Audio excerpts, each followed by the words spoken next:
Again, I don't have the numbers to prove this. But I'm sure we all can attest to the importance of a strong family structure. Yes, sir. Don't have the numbers. Maybe we can create some of our own. By a showing of hands, how many of us in here have people that we love and care about? I need the cameramen and women to help too.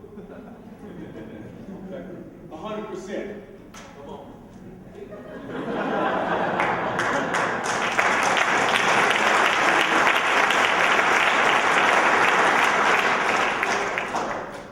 Now, how many of us in here would be hurt to hear that that loved one was suffering?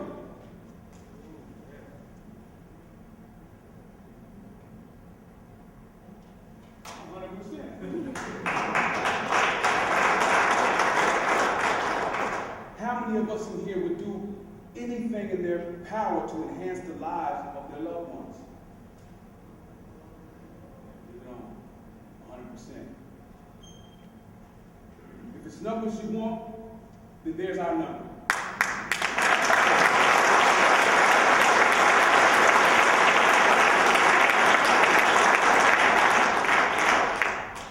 Here's one that shows a common priority. Family. 100% of our families have been disrupted. So that means that 100% of society has been disrupted also. 100% of our families need a healing.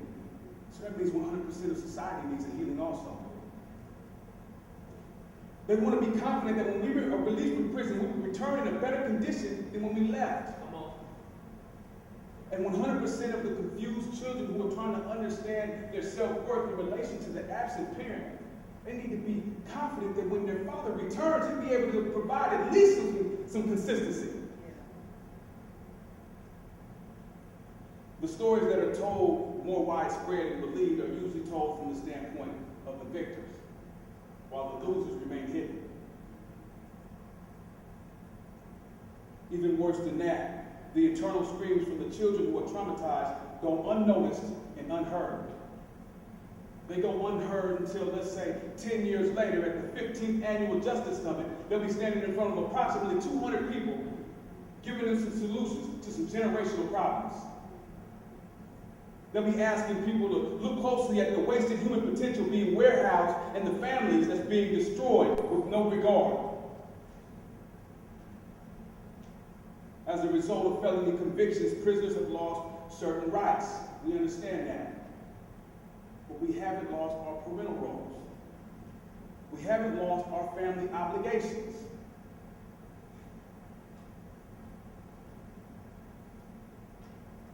Over 18,000 stories are being hidden in Washington State.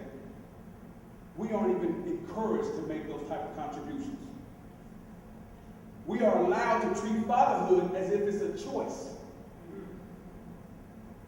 The attitude that fathers aren't important in the lives of their children is reinforced. The attitude that prisoners' families aren't important is being reinforced. Now I want to tell you something. I stated earlier that I came to prison for the first time when I was 17 years old. This is a fact. 5 months before I was incarcerated, I was shot 5 times, point blank range. I used to be a high-profile gang member. I sold drugs as a career. So after being shot, I was incarcerated. While I was incarcerated, my then girlfriend told me that she was pregnant with our first child, my son.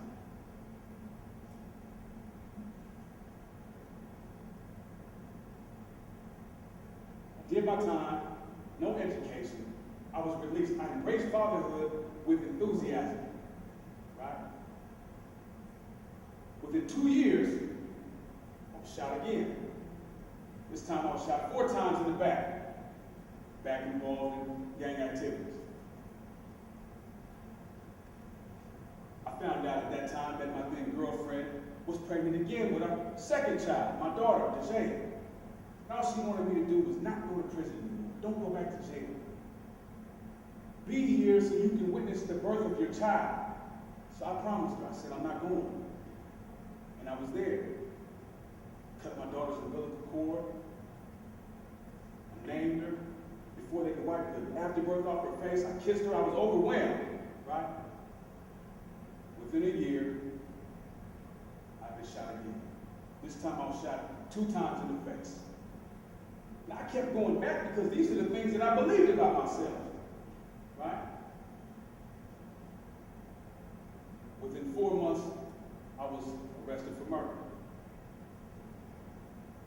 Tried, convicted, and sentenced to life. Now, after everything I just said, some of you may never be able to separate your perception or your judgment of what I've lived through from who I am. But when I step out in that visiting room and my children run to me and they call me daddy, none of this exists anymore.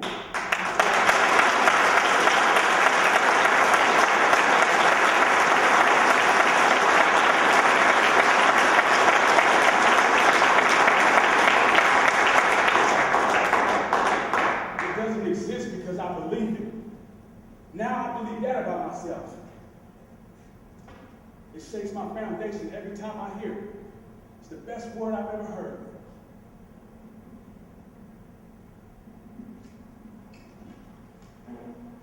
I'm motivated to be the best son, uncle, brother, father, friend that I can be because of this consistent interaction with my family. And numbers can't prove this. But the pattern of my life does. The pattern of their life can prove this. So when we begin to speak about programs, we have to look at the programs that help maintain communication with the only people that can restore a sense of humanity, purpose, and that never-changing, unconditional love. Now, how many of us want that in our lives?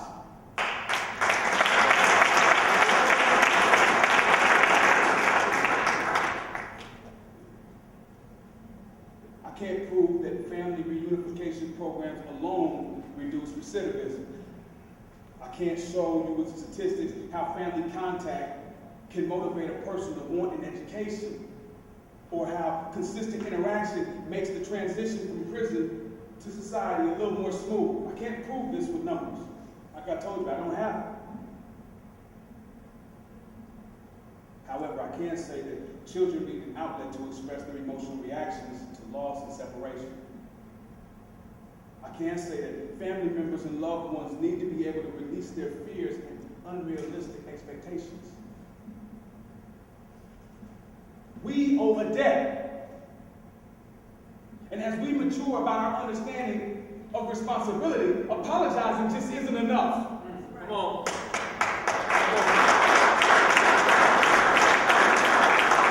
We're begging that we be allowed to pay our debts, and we're not looking for a governmental bailout. For this, we're going to need your help. And it's going to cost.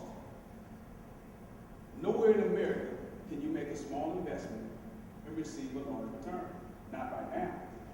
This is good, sound economics that I'm talking about. It's going to cost. But that's what all this is, right? Business.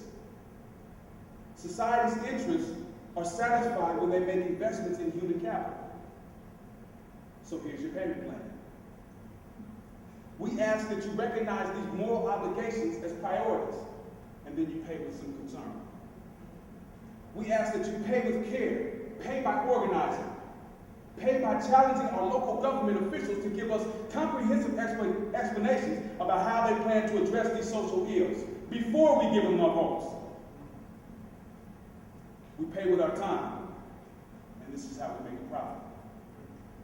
Now, I could go on and on, but let me leave you with a familiar quote from Dr. Martin Luther King. Dr. King said, "All men are caught up in an inescapable network of mutuality, tied in a single garment of destiny. What affects one directly affects all indirectly," right? Then he went a step further. He said, "I can never be what I ought to be until you are what you ought to be. And you can never be what you ought to be until I am